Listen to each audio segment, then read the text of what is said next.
Bing bongy bong, bing bongy bong. This is Joe, the bearded historian. He'll tell you an interesting story. Be careful of his soldiers, they can be brats. This is Angel, she's an entity. She'll cause chaos and plant her hands at you. This is Sue, she likes spirits, not the alcohol. She's the reason this channel exists. This is David, he likes fire trucks. He's here occasionally. Bing bongy bong, bing bongy bong, bing bongy bong. We preserve his story. Alright, hello, good morning. It is the last day of September. Tomorrow we will be in October. And we will have a slightly different intro. Those of you who saw it last year will enjoy it. Those who haven't will hopefully enjoy it as well. Are you ready for this last shout out in September? We're doing a garbage truck race. And a video just for you. Are you ready? Here we go. Shout out time. Here's a shout out just for you. You support me, so I support you. This shout out is for our friends. Let's see who it is today. I forgot to set it, so we're going to take that a minute to do that. Alright, so here's our trucks. Start. There we go. Alright, so we got She Stole, We Go, Ian, Crystal, Richmond, Boyos, Glitter, Jersey, Baba, Take Eats, Ron, Melinda, there goes right in the back. There's Goat, Cruising Nuts, Richmond, there's Brad, there's Cable, Fox Clan, Matt and Becca, and Contact, and Kaz, and Chris. There's the Brits, Eric, Sylvia, Swish. There's Wit coming from the back. There's A&M. Oh, wow, A&M's in a hurry. There's Pete. There's Ryan. Who's it gonna be? Who's it gonna be? Oh, it's close. I think it's Ella. Hang on a minute. Alright, so this is Miss Ella. Vlogs currently leaving. I think she meant living. In Bahrain with my family. Vlog is about my lifestyle in the Arabian, Arab. I know stuff. Arab country. So this is kind of a vlog of sorts, also like a connecty channel. Lives are a lot of hanging out. We got some silent vlogs, some update vlogs. So if that is something that interests you, like, share, comment, and enjoy the video. We heard bugles, which means we're officially late, and maybe it's on the other side of this building. Signs would have been helpful.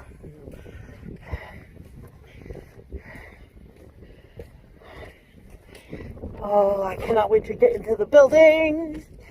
We've got our bag full of stuff. There's some doggos. Oh, I can't wait to see everything.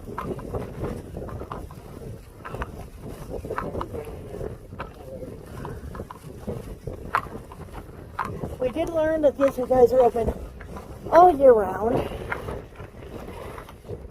And so we will be coming back several times as we can. I want to see around this building and see if we can see anything. Yeah, I don't know where the special presentation is, unless it's down there. There's some cars down there. I don't see anything.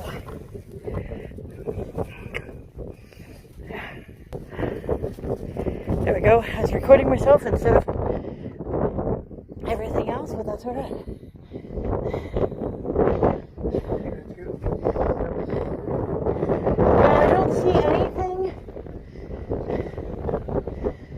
don't see any reenactors unless they're in the buildings. That's Do we right. want to try the Let's try the visitor center. visitor center first? Trading post with the U.S. government. There. Okay.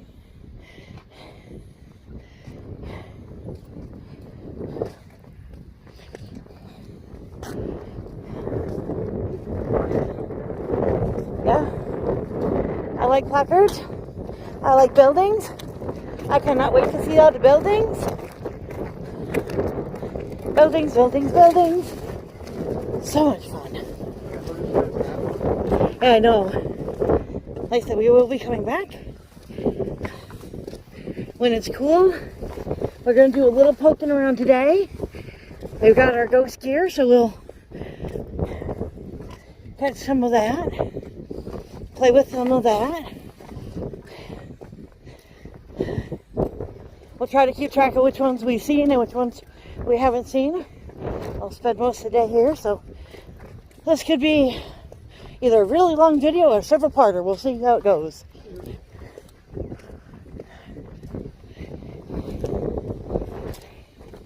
You check out the reenactment if you go for the visitor center first.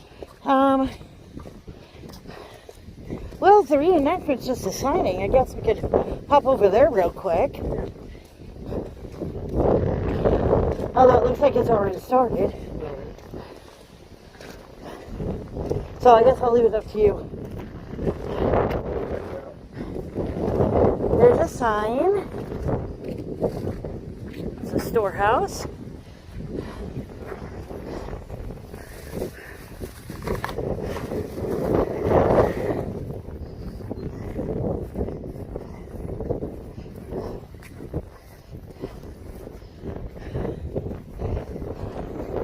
At least we have a decent, I wouldn't say breeze, but a wind. At least it's not hot wind. Prairie wagon.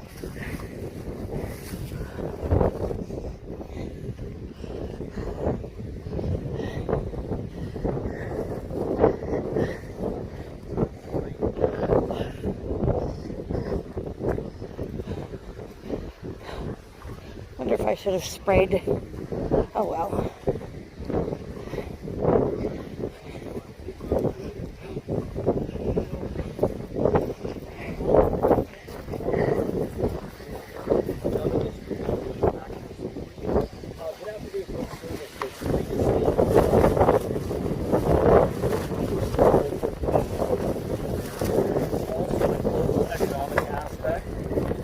Both the fur trade of these early fur trade forts and also the military here.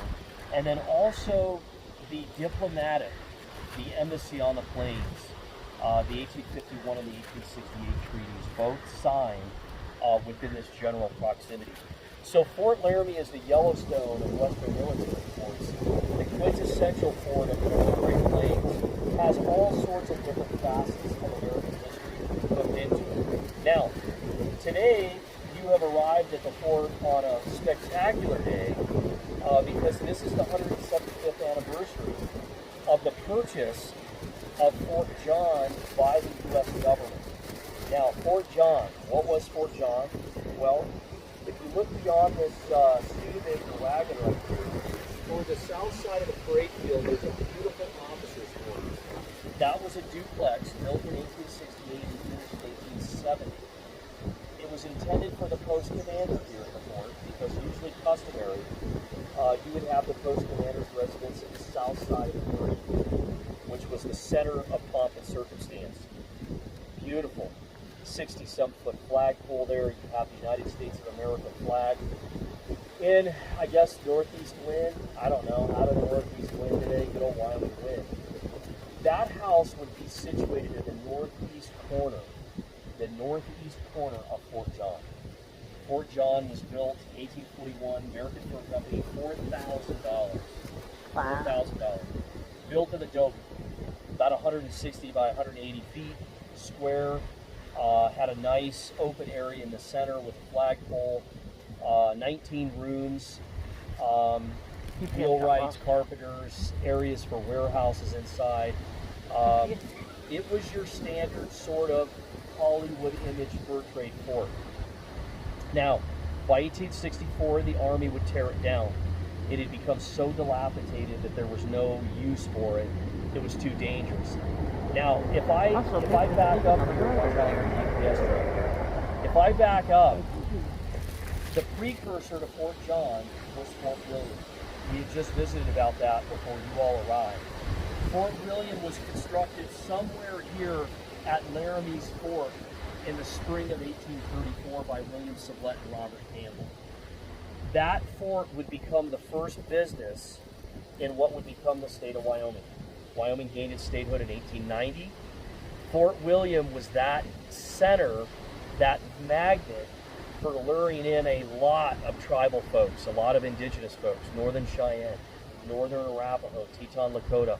All of these folks would be lured down from present-day Black Hills of South Dakota to start trading in buffalo hides. Because by that point, the beaver pelts population was starting to dwindle, and all of these folks would come down from the northern hills to trade in buffalo hides, specifically young spike buffalo. They would bring them in, they would trade, they would end up storing those pelts and such for the spring itself. Now, what's interesting is by 1841, you would have Fort John built, and that would become the center here in this area for the U.S. military to arrive. Now, let's do this. We're going to do a little bit of a hike over toward Quarters A, and I want to focus in on, hey Cindy, come on over. I want to focus in a little bit on Fort John and that location. If you want to do a hike, it's not too far down. We're going to hit that, and then we'll end up probably over toward Old Bedlam. So whoever wants to join us, let's hike on. Cindy, how are you? We're going to start hiking toward, hey, look at, who's this guy? Gosh, Henry, how are you? You're growing like a weed. Let's hike on. If you want to diverge please do so. But we're going to hike toward the south side. And Are we following? We're following. All right, I figured as much.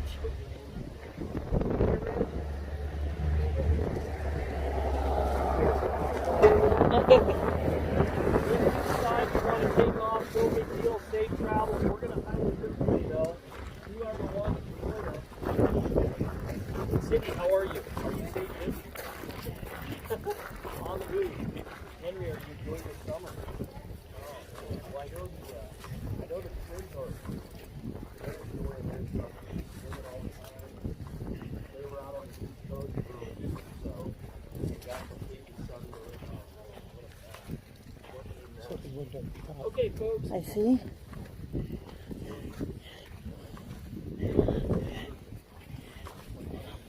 I figure we'll follow them for a little bit and then we'll hit what we can. Yeah. Try to keep track of what we do see, and then, like I said, I plan on coming back here several times.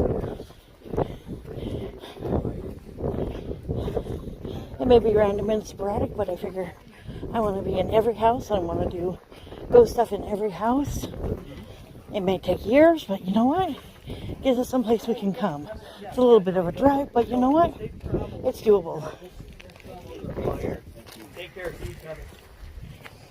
Hey, Cindy, I want to introduce you to Jeff. Cindy Shealy used to work with Morning Telegram Message, but came to us and she's doing a lot of the social. Yeah.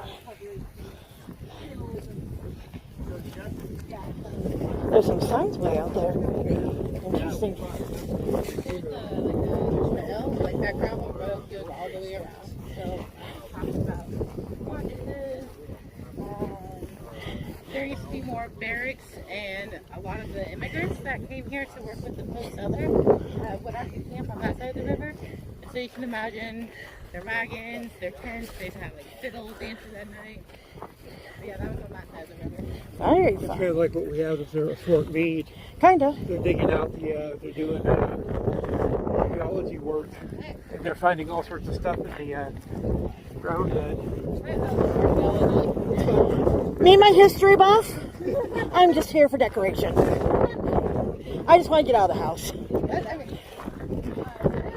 was hotter, so it's not the most comfortable day, but it's still fun. At least there's a breeze. It's not a warm breeze, so I'll take it. It's not cool, but it's not warm. So I'll take it. Like Monday? No, Sunday. One of those days it felt like we were sitting in a hairdryer. It was Yeah. fun. You know, our problem is we got started back in the census days in like 2019, and I was going all over the place. They're like, we'll give you an address, you go find it. So he was sending me pictures of old buildings and cemeteries, and I'm like, I want to go. I told him, pick a place, I don't care, because I was working from home. Okay. So the only way I get out of the house is if I go with him. So we see ghost towns, cemeteries, ruins. We all figured sorts nobody of was there anyway, so why not? stuff. 6 feet under for the pandemic, you know, they're 6 feet away. Of course, it's funny, it's kind of all sick and funny at the same time. You think about what killed the people off for the Spanish flu's almost going all the way back around. But I remember this place so much, and I'm like, you know, it's not that far from here. We're up in Rapid. So, yeah, it's a 200-mile drive. The irony is that for maybe 20 years, every year we go down to Denver. Probably go right past this place. But then I was a late bloomer for history because I was trying to get out of school instead of staying in it. So now it's, you know, there's a lot of history of Hawaii. We've been up to Fort Robinson already twice this year. We were here once before, but everybody was gone. So I was like, oh, we drove around a little bit, looked at a few things. Now we just heard that there are roads that we didn't know how to get onto. Yes.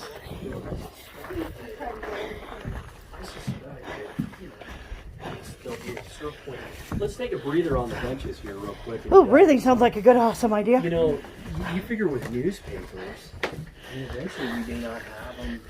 You know, there's probably, I'm still so old-fashioned, of course, but you know, there may be a point where we don't have papers anymore at all, I suspect, right? Who knows? Okay, so now where were you all from? Rapid. Oh, from Rapid City. Okay, my old stomping ground. So I was at Badlands National Park for 11 years as chief ranger, then retired out of police work 2 years ago. But yeah, good old Rapid Valley. That's where the wife and I called home. So, well, welcome. Not your first time here then. No, I suspect you've been here before. we came here About 2 months ago. about 2 months ago. Nobody was here, so we're like, well, we'll come back. And then we saw this, and we're just like, oh, we have to go to this. Oh yeah, very much so. Well, very good. So today, as we talked about down at the bleachers, it is a unique day just because June 26th is always a lot of fun for us, just in the sense that it's the anniversary. You know, it's when the U.S. government arrived. Now, as we talked about with the folks down below, you've got about 10 to 15 acres where the main historic buildings, what we call the Historic Buildings District, is located. Of course, the oldest standing structure in the state of Wyoming, military-wise, would be that two-story Greek Revival architecture. We commonly refer to it now as Old Bedlam. Bedlam being a state of insanity, state asylum in London, England, whatever. These early bachelor officers drinking a lot of whiskey, champagne, smoking cigars. It was a state of rowdiness through its years. That structure, of course, would morph and evolve over time, becoming a married officer's quarters. They would tear off the wings, put a rear kitchen wing on. It changed over its 41 years as well. John Tutt first arrived in 1849, would start construction on the Sutler store, that Walmart, that Flying J truck stop, whatever you want to refer to it as. So today, with the focus on Fort John, if we go back and use our imagination, no trees through here, very limited trees. We talked about the confluence of the two rivers, the Laramie and North Platte, and the seeds never had a chance to really grow. You've got that natural runoff, there's no controls such as the Guernsey Lake, and so forth. And then you have all of these buffalo coming in and trampling those shorelines. So those trees never have a chance to grow. Now, up here, right where that white officer's quarters is at, that would be what we refer to as the captain's quarters. It was intended, again, for the post commander. That would be located in the northeast corner of Fort John.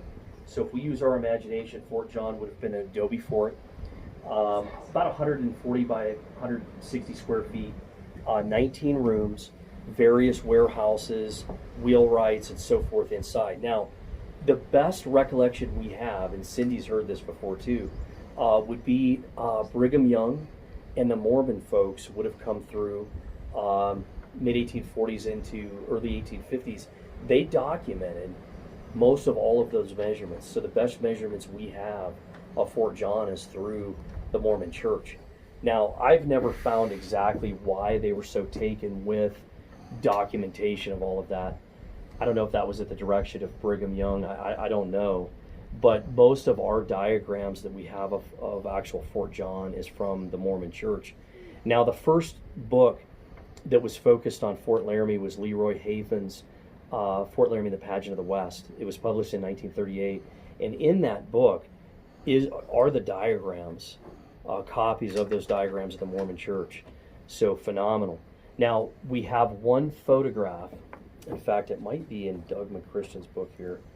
This is a wonderful, the earliest known photograph of Fort Laramie was in 1858.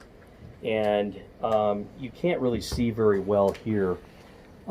This is Fort John. So you have the two-story structure that we now know as Bedlam. It's right here. Over to the right would have been the Sutler store over here. Mm-hmm. Now the stone portion to the right was added on in 1850, and then the west side of the building was 1883. So that structure went through a lot. The way you're seeing it right now, as all the structures would be the 1880s.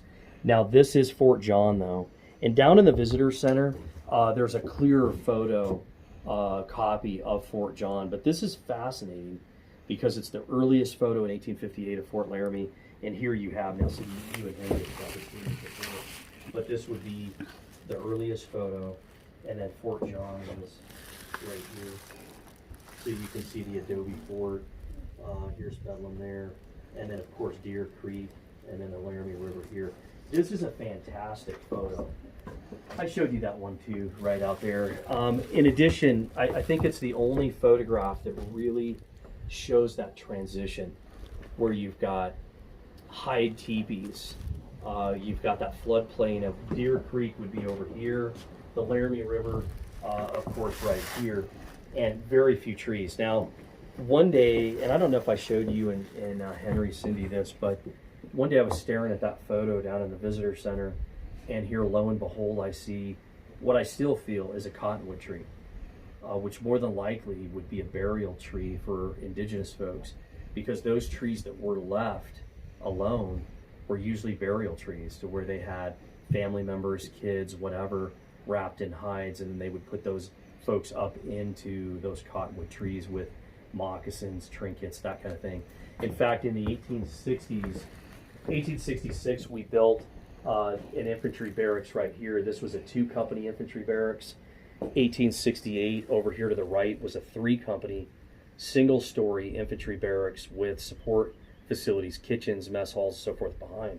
Right across the river, over where these cottonwood trees were at, across the river, were what we call the papoose trees. And those papoose trees were essentially burial trees for kids. Oglala Lakota kids, Northern Cheyenne, Northern Arapaho. The military left those alone. They never did anything with those trees. Now, of course, everywhere else, every other tree was susceptible to being cut down, because the Army was going through upwards of 8,000 to 10,000 cords of wood per year. But those cottonwood trees were always left. So presumably in this photo, you could really see it down at the visitor center. Man, there's a cottonwood tree right there. Now, with Fort John being at the south side of the parade field, Fort John would be constructed for $10,000 that spring of 1841. Now, I'm not a mathematician, but if you times it, I think with inflation, it's like, I don't know, $30, something like that. So, I mean, you're talking, 300 grand, right? I mean, over 300,000 probably in today's terms is very, very expensive.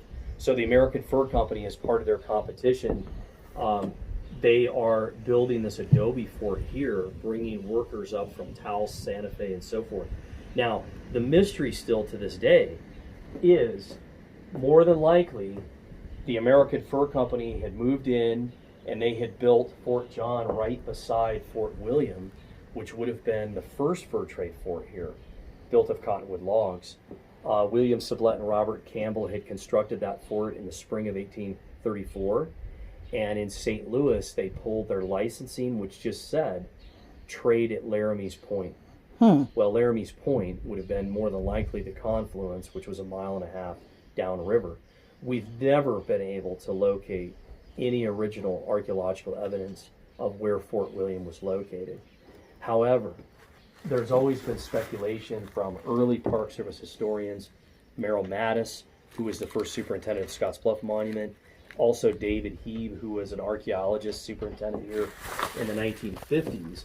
More than likely, Fort William sits underneath the oldest standing structure in the state of Wyoming, which is that 2-story white officers' quarters. We'll never know because we can't lift up that structure. However, Merrill Mattis, during the late 30s, early 40s, whatever it was, apparently, and I just found some documentation on this the other day. Apparently, he had everybody sworn secrecy, as to the suspicious foundation, whatever they found in the 1940s that was underneath Bedlam, because they're doing all this archaeology work. Civilian Conservation Corps, they're based out of Guernsey. They're coming down here and working. And there was enough of something suspicious underneath that structure that he said, man, everybody don't say a peep.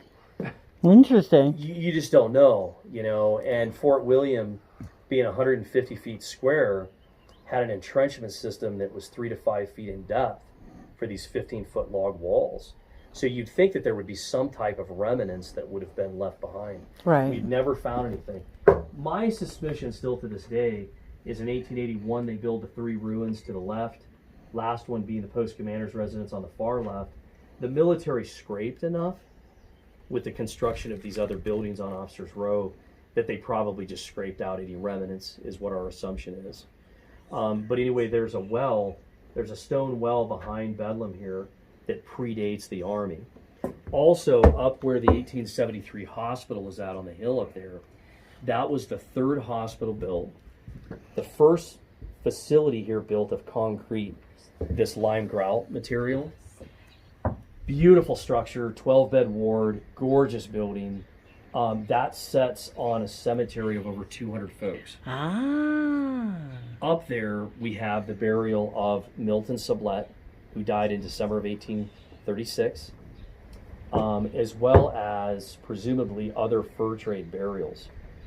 So there's upwards of 200 folks still up there. Now, when they built that structure, they moved as many graves to the present-day town cemetery, and then when the Army left here in April of 1890, they moved the majority down to Fort McPherson. But there's still folks up there. Now, where I'm going with this is, more than likely that was the original fur trade cemetery that was linked to Fort William, and then also more than likely to Fort John. It sits up on an elevated area. Makes sense. Danny Walker, who was a long-time assistant state archaeologist, he did a lot of our excavation work out here. They did some drill work up there and pulled up a drill that had a bunch of fur trade glass beads coming out of it. Cool. I mean, there's just all kinds of evidence. Now, folks will ask, Casey, what type of excavations have been done over the years? And down here, where, say, this beautiful white officer's quarters is at, have they found anything fur trade related down there? No. The only excavation work we've done has uncovered where the original foundation of Fort John was at, and then they found a bunch of bottles and everything. A bunch of garbage, essentially, over the years. So there's never been any fur trade related artifacts that have been found down there. Now, I will say this, and Cindy, forgive me because I think I've thrown this at you too before. I usually will walk down behind that house on a pretty regular basis. Did I tell you about the seashell before?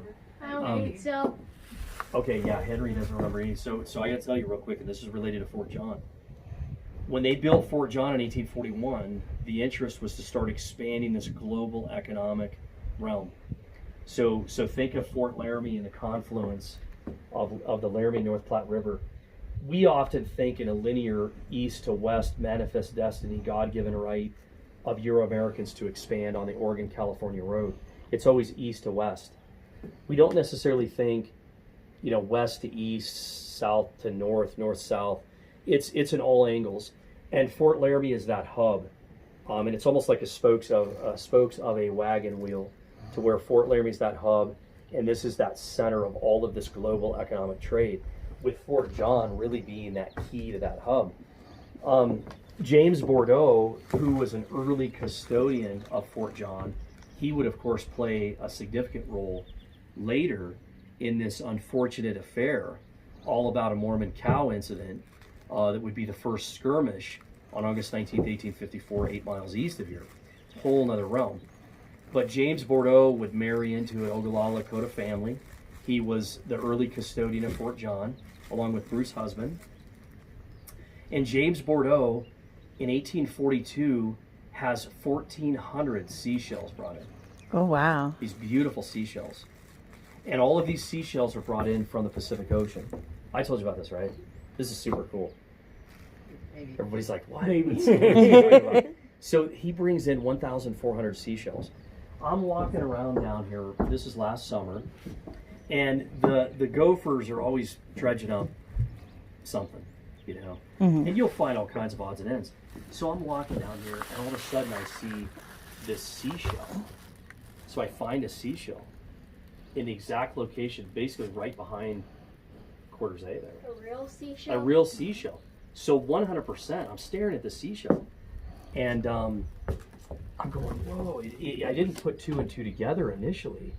But then I'm thinking to myself, man, this is hooked into James Bordeaux, Bruce's husband, bringing these seashells in 1842. So there's no doubt. Hey, folks, how are you? Join us if you like. We're just kind of doing a little walking tour toward Fort John, but we're taking refuge in the shade right now. Right? Yeah, Fort John would have set right at the south side of the parade field. So yeah, join us if you like. So this seashell would have been connected to James Bordeaux bringing in 1,400 seashells in 1842. So that is one of the only items that I've ever seen that's actually linked more than likely to Fort John over time. Now, I'm going to read a footnote here real quick. I got to put my reading glasses on though. And we're talking seashells, we're talking sugar, foodstuffs, hides, buffalo hides, you know, you name it, they would have been storing it in Fort John. Now, let me read this footnote. This is a wonderful book too, by the way. I'll put a little spiel in for Doug McChristian. He was a former National Park Service historian of ours, passed on a few years ago, sadly due to pancreatic cancer. But Doug was here in his National Park Service career of about 35 years, multiple times. But anyway, this is Fort Laramie, Military Bastion of the High Plains. It's the third book out of a trilogy. Leroy Hafen's Fort Laramie, the Pageant of the West. The second one would be Fort Laramie and the Sioux, Raymond Nadeau, and then this book here by McChristian. Okay, this says, I just lost my place here, just 1 second. This says, okay, so Lieutenant Daniel Woodbury shows up with the topographical engineers.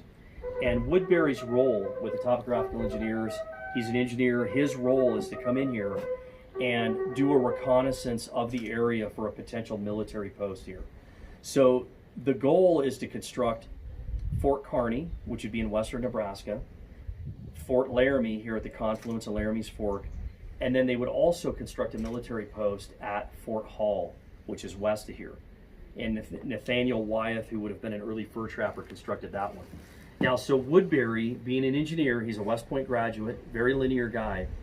He says, quote, "The old fort consists in the main of 19 rooms, varying in size from 12 feet square to 12 by 29 feet square, and running around an open space 80 feet by 72. 2 of the 19 rooms belong to a 2-story building, having 2 rooms in the second story, making 21 rooms in all. The outside walls are 3 feet thick at the bottom." Now, these lime grout walls are about 12 to 24 inches in thickness. So he says that the outside walls are 3 feet thick at the bottom and diminished by 2 offsets on the inside to less than 2 feet at the top. So you've got this square fort built of adobe by folks from Taos and Santa Fe. You've got 21 rooms total, and you've got blacksmith shops, wheelwrights, the whole 9 yards inside, as well as a horse and mule corral. The partition walls are generally 2 feet thick. Adjacent to the open space above mentioned and connected with it by a passage 8 feet wide is another open space. Okay, he goes on 80 feet, whatever. The roofs are covered with earth sloping about 1 foot and 4. There are towers 6 feet square at the angles. Wow. So pretty small. You know, you just mainly defensive blockhouses. Over the principal entrance, which was off to the west. So if you can imagine, I should have brought some photos, sorry. If you can imagine this adobe fort out here at the south side where that white officer's quarters would be the northeast corner of it. You've got blockhouses, but it's a relatively small structure. It's not huge. What we think, speculation-wise, is by the time they built Fort John, they would start to recycle the wood from Fort William. Probably Fort William, again, was either partially underneath Bedlam or out toward the parade field, and as they built that adobe fort, they would essentially just recycle the wood from Fort William. So by the time the military shows up here at Fort Laramie, what would become Fort Laramie, Company G of the 6th Infantry with the topographical engineers, they start to recon this whole area. They're reconning everywhere through here. They're going off to the west. They determine that the two rivers are perfect for water. They've got wood off to the northwest by Guernsey, which is our Black Hills, and they've got adequate of everything that they need to build a military post. So they essentially start construction on June 26th, 175 years ago. The Army starts construction on the two-story white officers' quarters that would go down again as the oldest military structure. They build a sawmill. They also start construction over here of a two-story infantry barracks. And companies C and E of the Mounted Riflemen show up. Major Winslow F. Sanderson, he shows up, and they start construction on what would become the military post here at Laramie. Now, Fort John, which the U.S. government purchases only the fort, because we don't have, American Fur Company didn't have title to the land, because it was still lagged in legal linkages to the Indian country. So the U.S. government would eventually retract that and be able to gain custody of the land too. But Fort John would stay consistent. They would utilize it for storage, warehouse, the first hospital that would be put up in there. And then also they would start construction on the first guardhouse, which would be located right here in 1850. And then you also have construction of a bakery facility. So you have a bakery, a barracks, a two-story white officers' quarters for the officers, and all of this construction is going on right in the shadows of Fort John, which stays here. Now, by 1850, we start to have our first family show up. We know that there were two gals here with officers who would give birth, and we start to have kids here by early 1850 into 1851. So Fort Laramie starts to take shape. So that June 26th day, 175 years ago, is the real DNA for the military post that would evolve. Now, I don't think that the military ever anticipated, any construction that would have gone north of where the Sutler store is at. Because that Sutler store, which was again that Walmart, that Flying J, that Love's Truck Stop, has horse and mule corrals, broke down wagons, used wagons. That is a total mess over there to the north. And I think that's what they anticipated would be the north side of the fort itself. Now, of course, over years, by 1890, you have 41 years of military occupation here, and you have a whole plethora of structures that are going to go in place to the north, including warehouses, another barracks built in 1874, and so forth. But a lot of folks have asked me over time, Casey,